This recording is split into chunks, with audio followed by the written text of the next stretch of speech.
we very recently adopted a new comprehensive public contract legislation, which is actually implementing the last European directives in the field. And what this legislation did was actually delegate a big part, a great part of specification, but actually the completing of the whole discipline to our competent supervisory authority in the field of public contracts. So what we have now basically is a general legislation which is integrated, which is completed by soft law guidances, guidelines, which are made by our now anti-corruption authority, which is quite weird. Well, soft law is also very much used in EU legislation. It's very frequently used. One of the fields where we experience it more has been competition law so far, where basically the Commission is implementing not only the treaties, mainly articles from 101 on, but especially guidelines and guidances, which are actually very important because they complete, as a matter of fact, the legislation.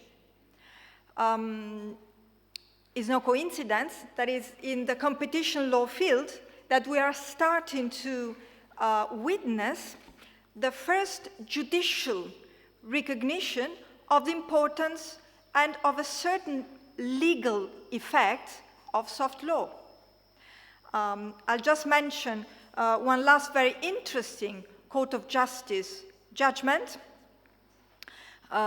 taken in July 2016, which is, well, it's quite well known already, is the Kotnik case, where the Court of Justice recognized that the Commission communications in state aid fields do have a binding legal force, although they don't, of course, they don't bind the member states, but they do bind the Commission. And so in this very important judgment, the Court of Justice is acknowledging the role of soft law within European sources of law as an instrument which is particularly useful to self-bind authorities, self-bind the Commission in this case, its discretion. Of course, soft law is very much used, as we'll get to know in a minute, in the world of financial regulation and in the European financial regulation as well. Where nonetheless, we do have, we're witnessing a sort of paradox. Because on the one hand, this is one of the fields where we do experience a very high degree of harmonization through hard law. We do have not only directives, but lots of regulations which are immediately binding. And on the other hand, we are experiencing as well a great expansion of soft law, especially through the work of the European supervisory authorities. This kind of soft law poses specific problems. Why? Because it has to fit into the complex relationship between European authorities and national ones. So we experience here a peculiar problem, which is the one of actually looking at relationship between hard law and soft law through the lens of the relationship between national authorities and European supervisory authorities. Here you find the slides. I'm not going to delve into it. I'm not going to actually look at it in detail. Because what we have now, and this must not be forgotten, is the final part, probably not the final part, but a certain moment of a very complex evolution, which started long ago, and which actually culminated, so far, with the new supervisory authorities. Not that new now, because they've been working for almost 5 years.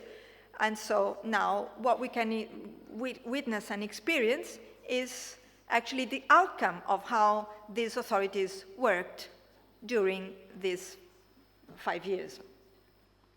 What basically we had was a transition from a model. What we had, what we basically had some committees which were operating, the committees of European security regulators, which were established under the old regime, Lamfalussy regime. And basically this model wasn't extremely problematic because it was a very pragmatic model which didn't require an institutional change.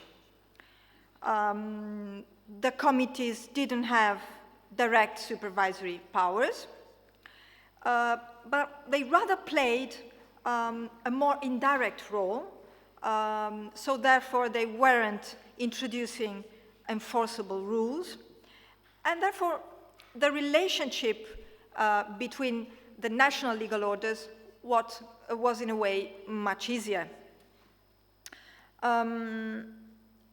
Well, the achievement of the Larosière report and the subsequent reforms was the establishment of the new supervisory authorities, which of course are embedded now into a much more complex regulatory structure.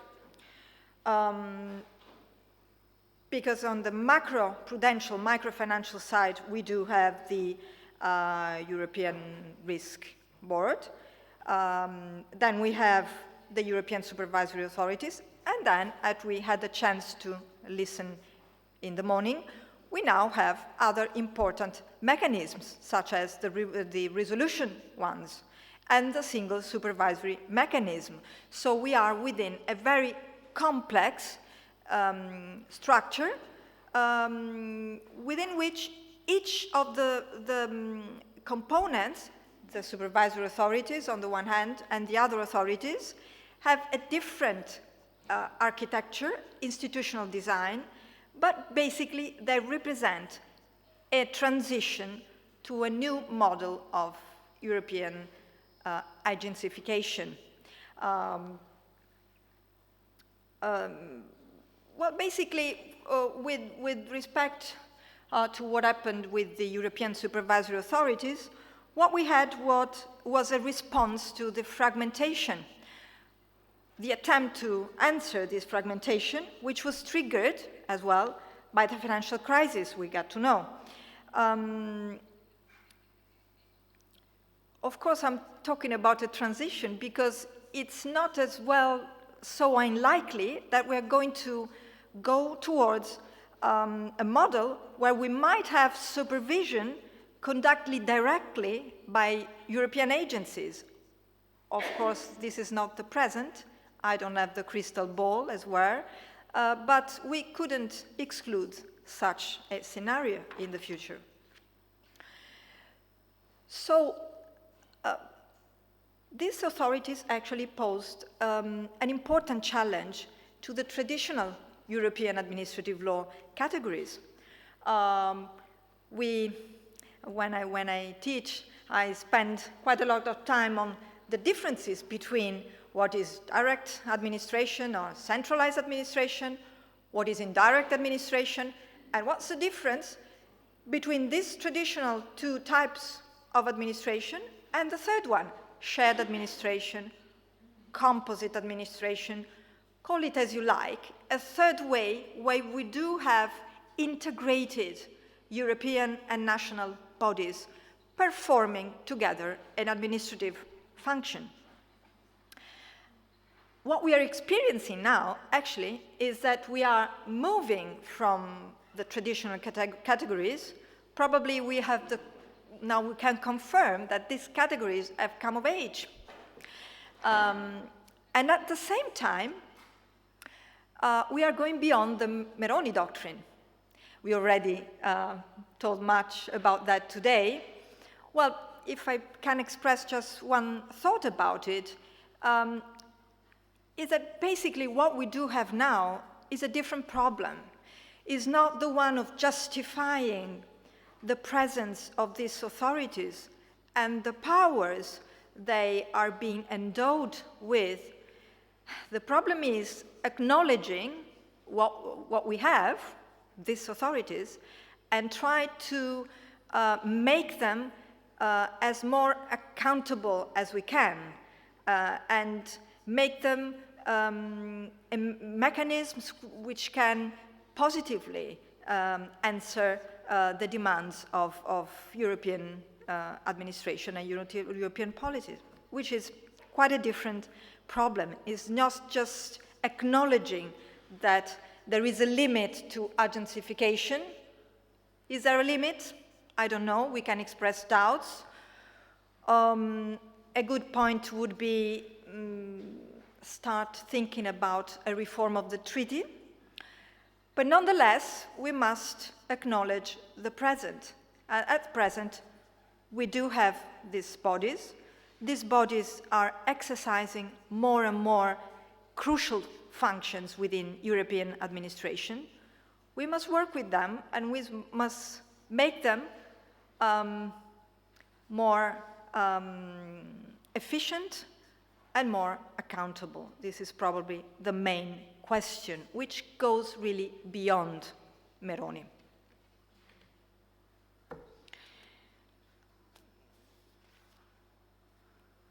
I was talking about the transition from the first committee system to the one we have now. Please beware that when we face ESMA's powers, we do have a variable geometry situation because, well, the main theme is that ESMA has some powers which are specified in the founding regulation, but also can exercise other more specific, sector-specific powers which, with which it is entrusted by specific legislation. I'm talking about, for example, the supervision of credit rating agencies. We already have been talking about this today. We've been mentioned that. But just to give you an idea, here we've shifted from a system where we did have the classical indirect or rather shared administration example. Why?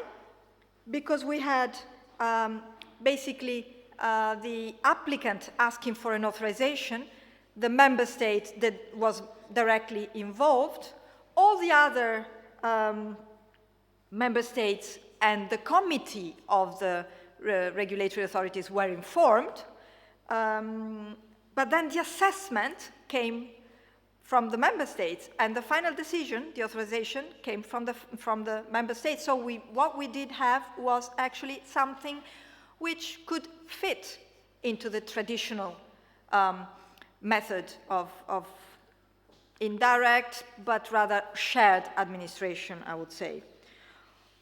What we do now is something completely different, because the decision to consent, refuse, or withdraw registration is the sole responsibility of ESMA. So this is a truly final administrative decision-making power, which is, in a way, unprecedented. And what we cannot exclude is that in the future, there will be other areas where ESMAs could be empowered with such decision-making powers. So just have a look at the institutional architecture of ESMA. Something has already been mentioned today.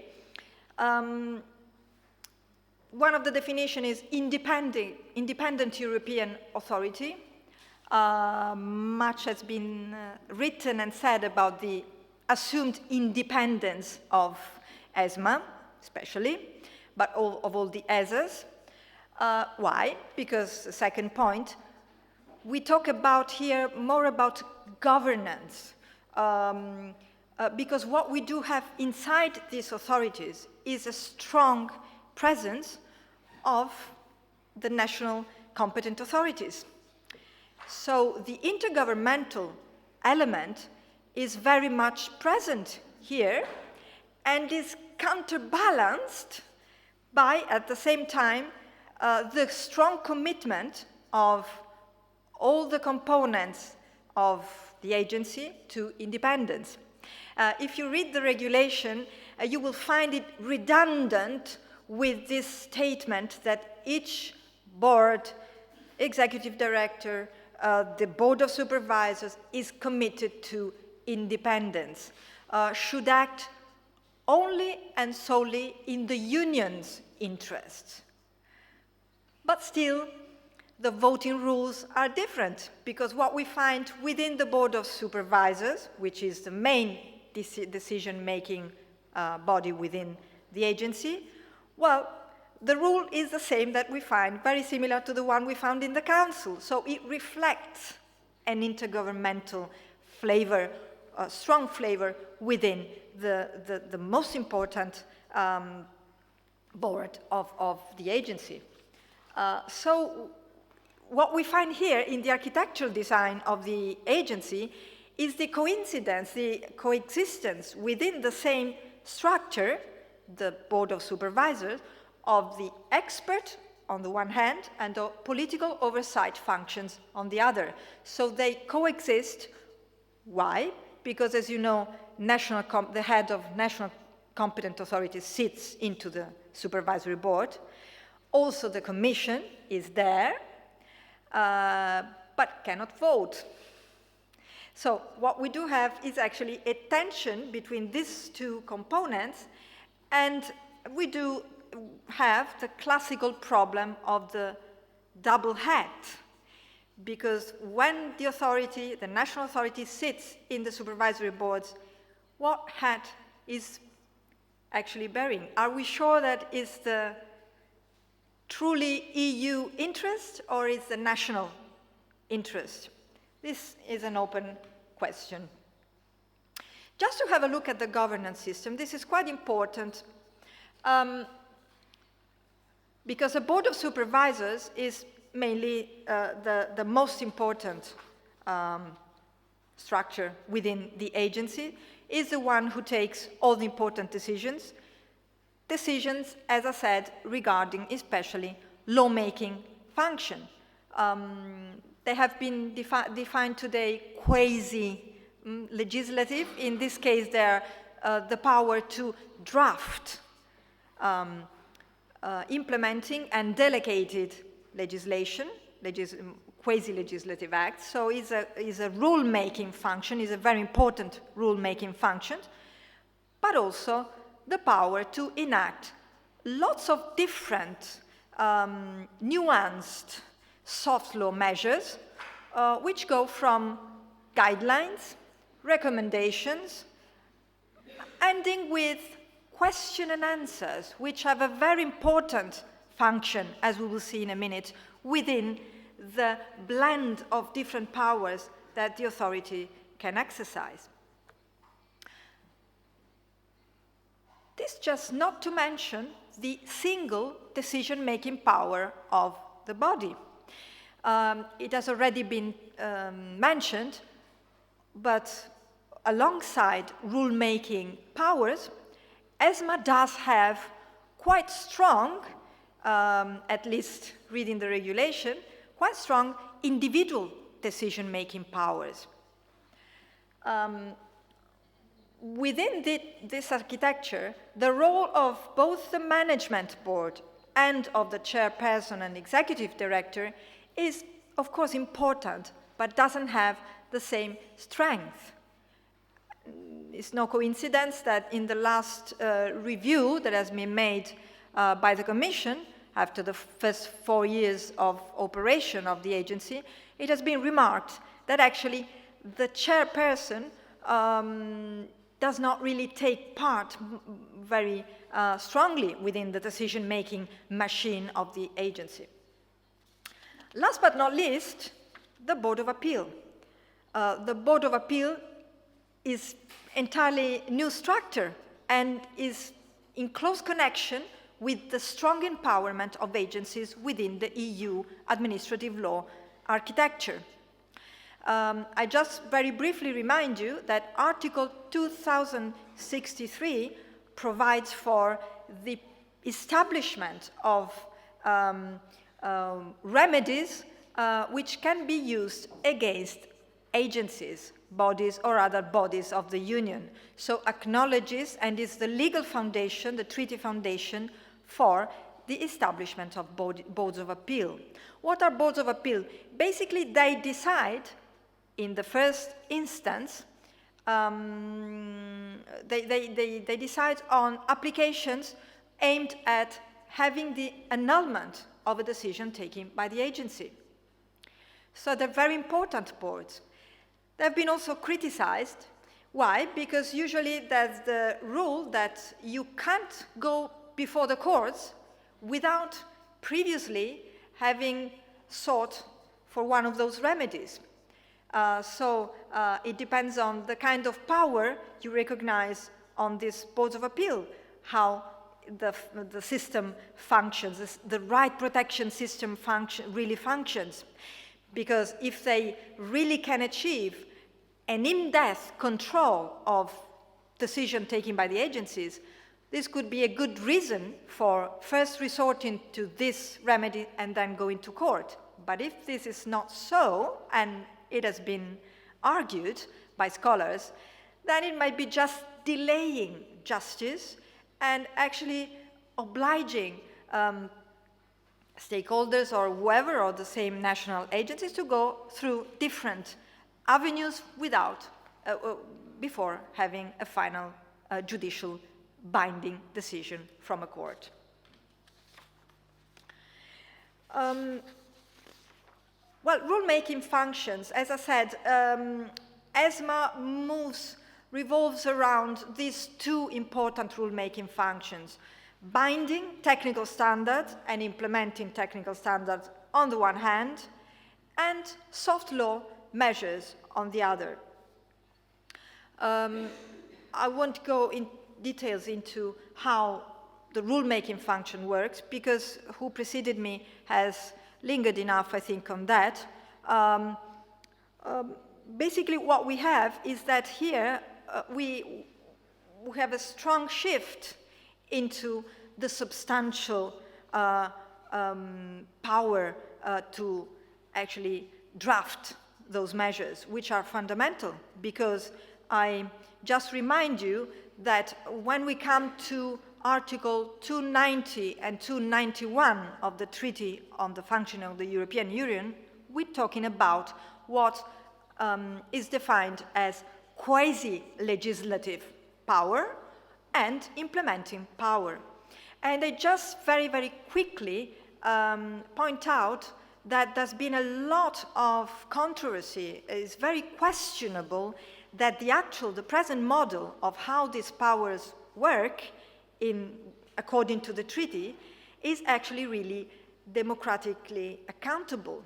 So there's already controversy about how this system of rulemaking fits into the democratic structure of the Union and the institutional balance of powers within them.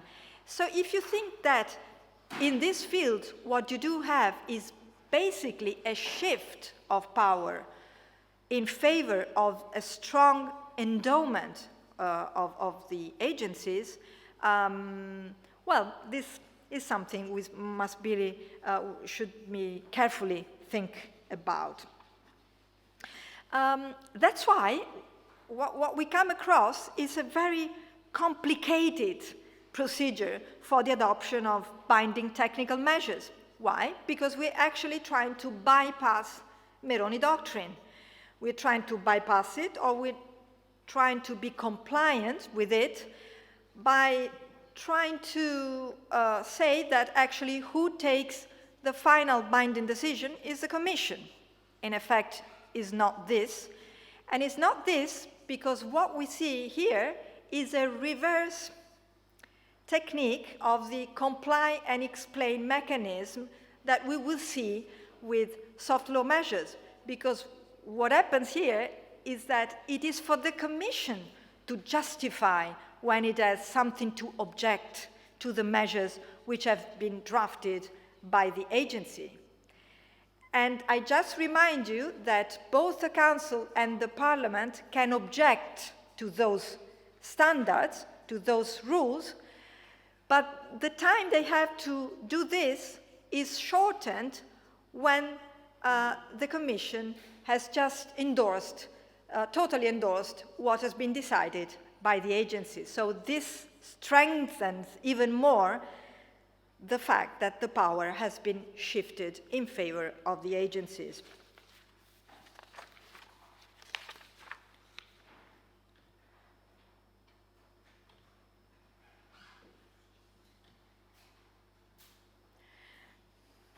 I know that I have just 10 minutes, so I'll very quickly go to soft law powers, which are not just important because what we witness here is a sort of different degree of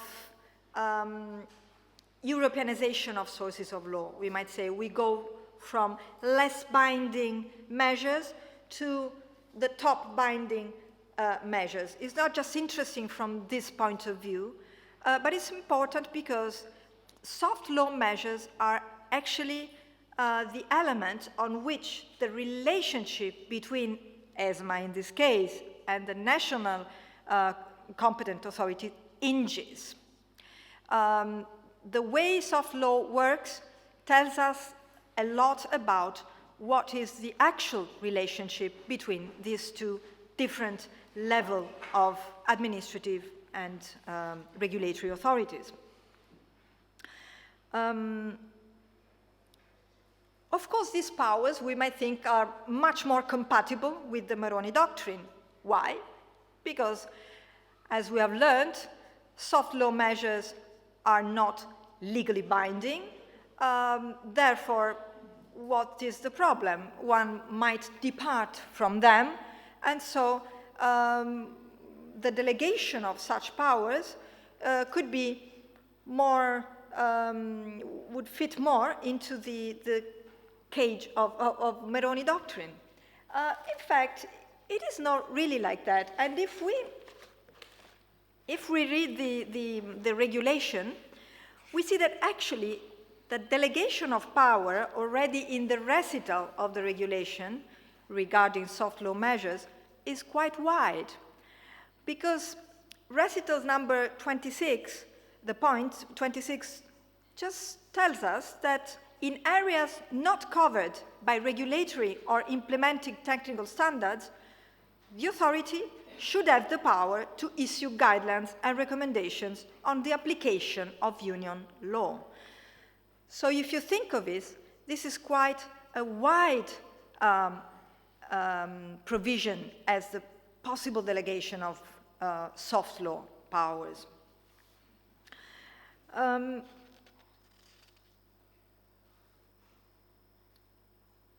So you already probably know something about how these measures work.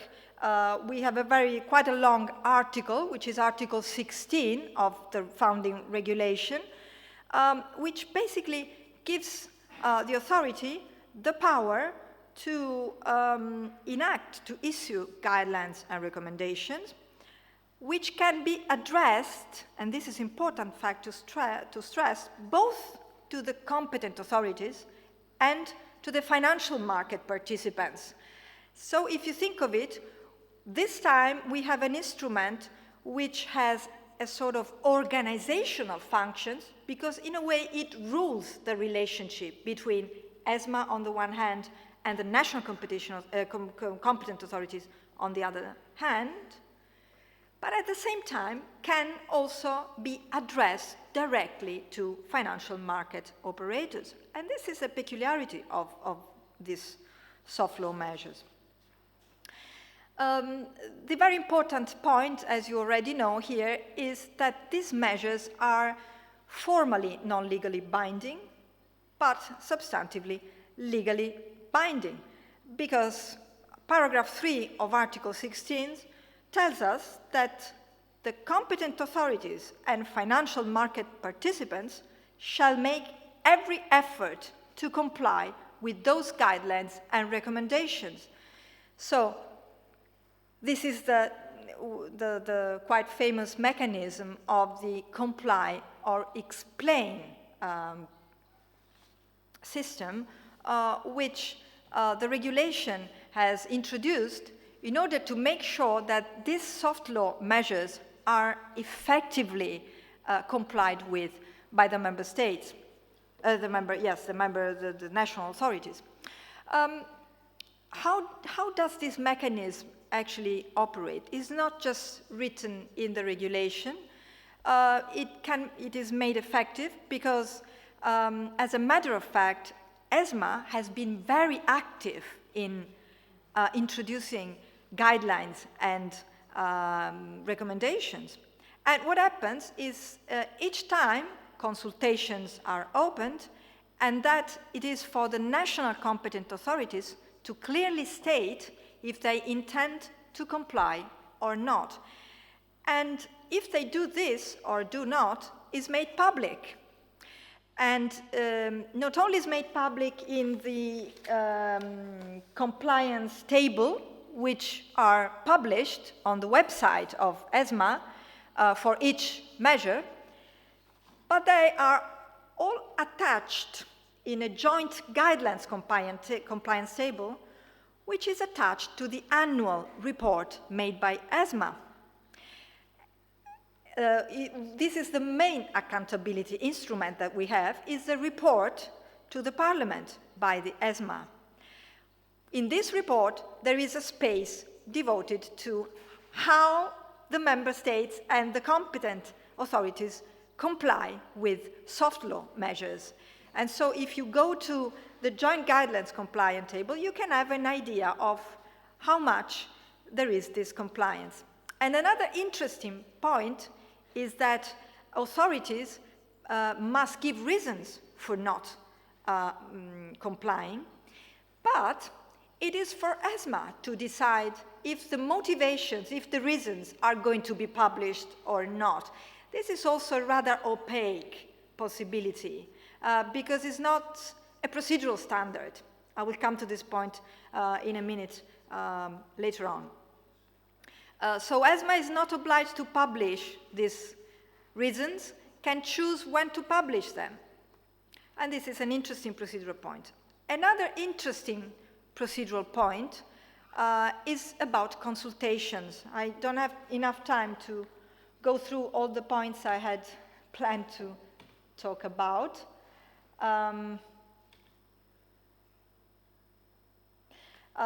That's why soft law measures have been called hard-edged soft law. But the other point is also the soft nature of consultation when we come to soft law measures.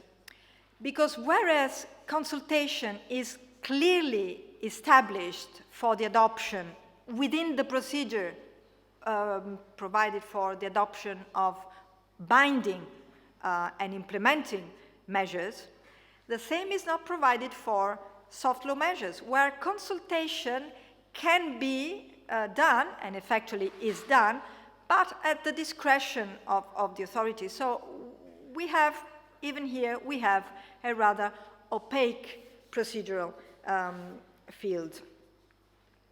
Another point, just that I wanted to give very, very, very briefly some reflection, is questions and answers. This is a very interesting point. They, in a way, complement other soft law measures because it certainly is for the member states to implement guidelines, soft law, and also hard law. As you know, what we experience here is that supervision is still for the member states, is still for national authorities, is a home control rule that is still working, with some exceptions we already came across. But through question and answers, what actually ESMA is doing, and if you read them, you can have clearly realized that, is that it's basically shaping how the national authorities are dealing with the single administrative procedure they are actually doing during their supervisory activities. If you just had the chance to come across the last question and answer published, which was on the implementation of the MiFID second package, so it's something which will come into force in 2018, but actually is very interesting. If you go through the question and answers, you will see that here what ESMA is doing is telling the authorities precisely what they have to do when they are exercising their discretion in authorizing certain operations. They're telling the authorities what sort of information they must get from operators. They're very, very detailed. It's something like more than 80 pages of questions and answers. And I think they're binding, actually. It would be very difficult to say that they're not.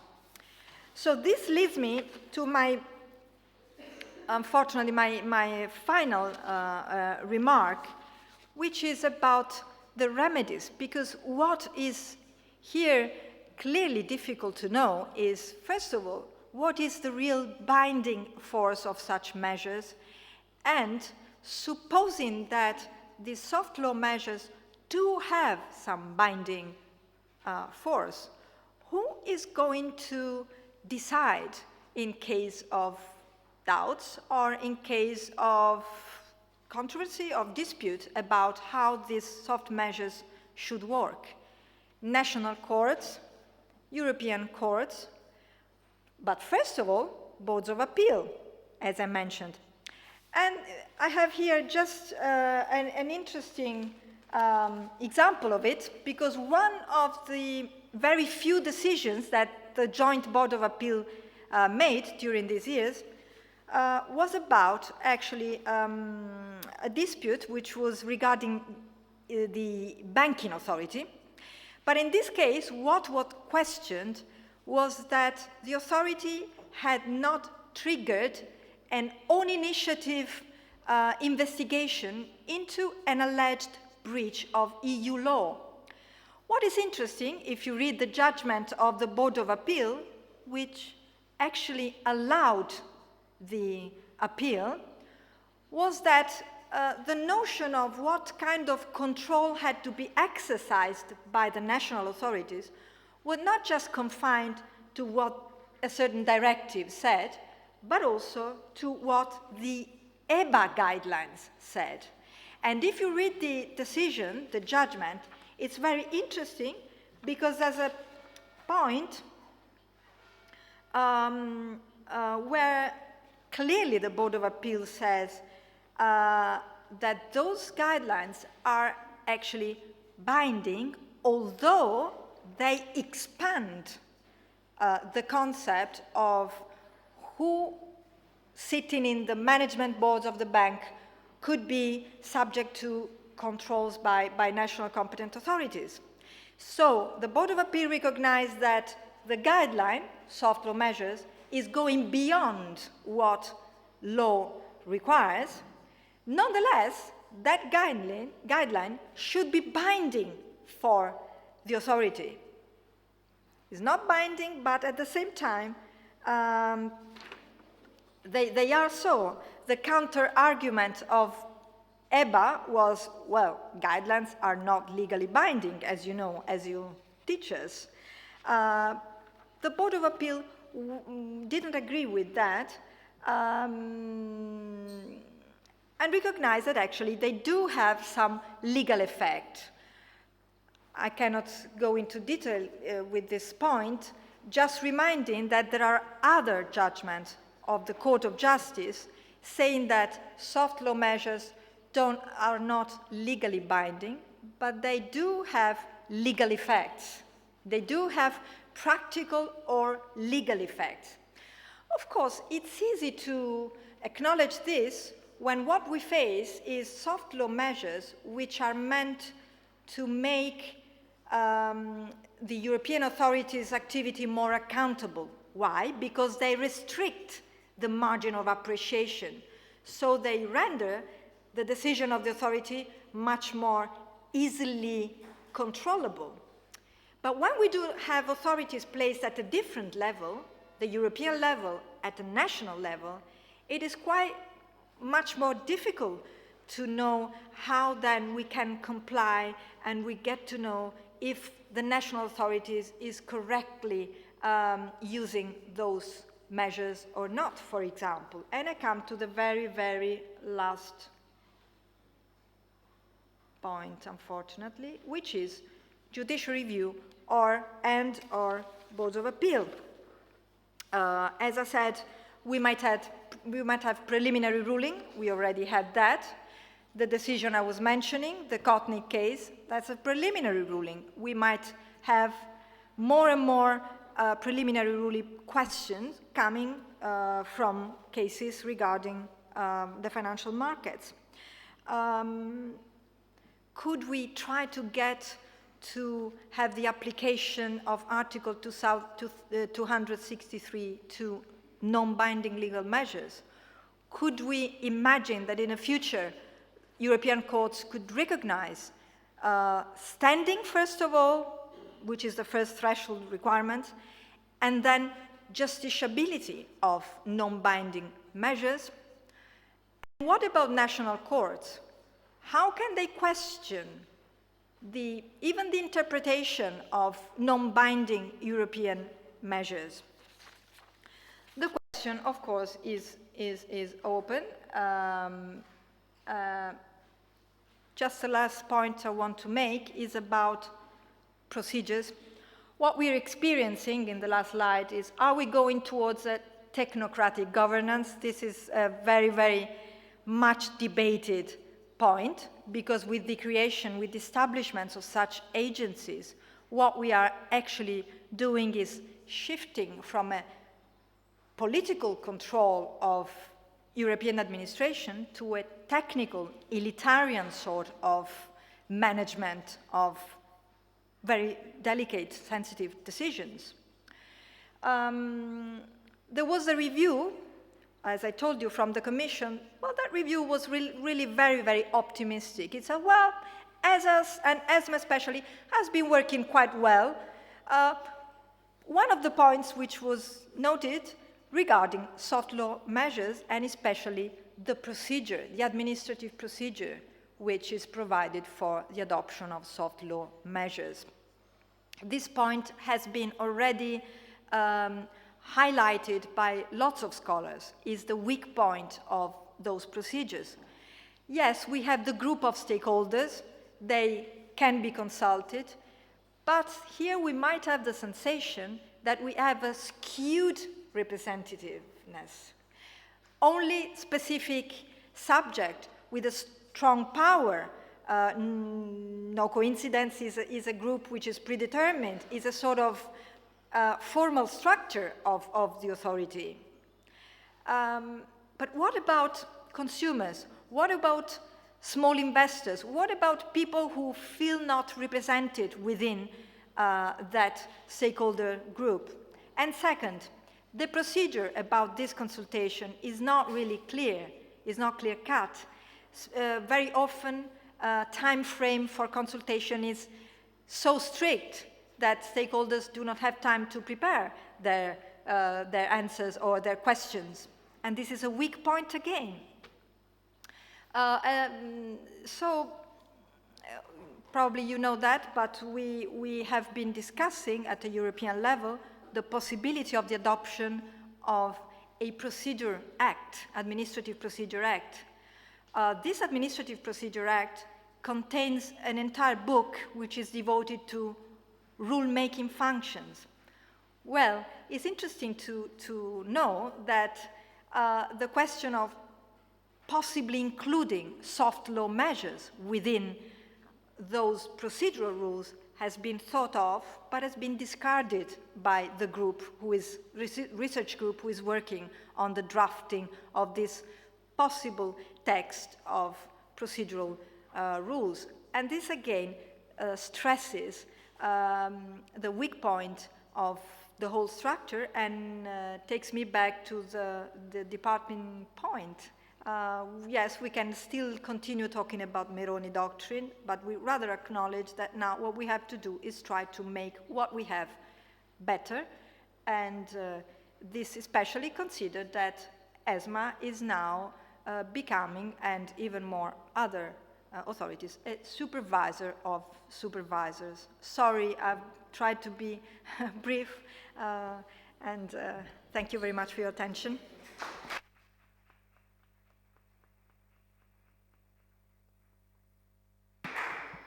Muchísimas gracias, profesora Chirulli.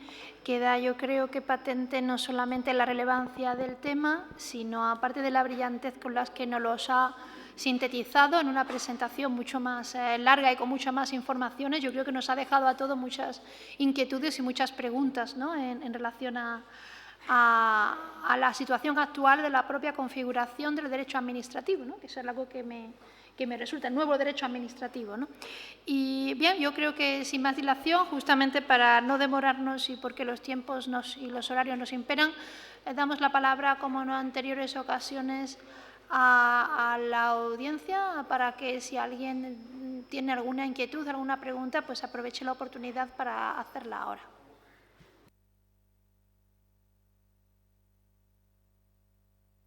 It's lunchtime.